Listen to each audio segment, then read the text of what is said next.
Europe arguably contains some of the most unique and thrilling coasters in the world, but there's always room for improvement. Hello guys and a very warm welcome! In today's video, I'm gonna give my top 5 coaster types Europe most needs in my opinion. Those are the rides I really wish a European park will build someday. Alright, my number 5 pick is a big B&M dive coaster. Europe has several smaller dive coasters, such as Byron 1898, Craig, and of course the very first dive machine Oblivion at Alton Towers. I've ridden Byron, and while the drop is nice and fairly effective, it just ends up feeling a little bit short. I would really like a park in Europe to pick up the taller iteration of the coaster type, Shaker or Griffin style, and enhance it with great theming and atmosphere. Plus, the big dive coasters have an extra drop, which helps making the ride feel more than a good one-trick pony. I just hope that we'll get a more original layout than the very generic US dive coasters. Moving on to number 4.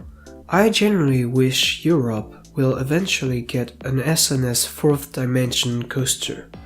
X2 and its Asian cousins are arguably some of the most intense and unique ride experiences ever. Unlike the very dizzy free spins, the original Arrow SNS 40s use a controlled rotation, and all three of them have a massive size. The first drop in particular looks incredible, with the rider facing downwards and only spinning at the very last moment. I am not putting it higher on this list because of the mixed opinion on those coasters. Some people do complain about the jerky rotations. Nonetheless, the construction of a 4D would add something extreme that the old world still lacks to this day. Coming at number 3 is the Hyper GTX by Chance Rides.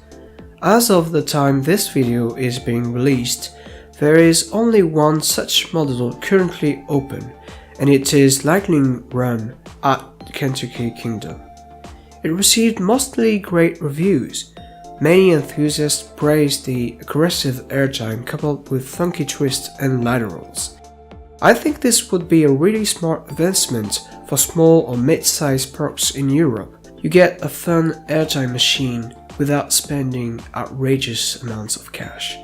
Since Chance Morgan is an American company, I don't know if there's some sort of tariff hindering the sale of Hyper GTX across the Atlantic.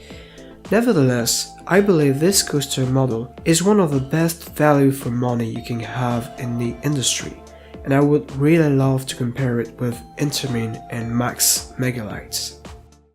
The second coaster model I think Europe lacks is a true Gigacoaster. I know, I said in the previous video that size isn't what matters most. Still though, a big scary first drop and incredible speed would certainly fill a gap in the region's coaster lineup. I know this is an unlikely prospect because Gigas are so expensive, but can you imagine something like Intimidator 305 on European soil? It sounds crazy, but maybe even Vekoma could deliver a cheaper yet smooth and thrilling coaster over 300 feet. Their proposition for Energylandia's new for 2018 Hyper was actually very promising and shows they were not scared of going very high. Mac could also be an option and an alternative to B&M and Intamin.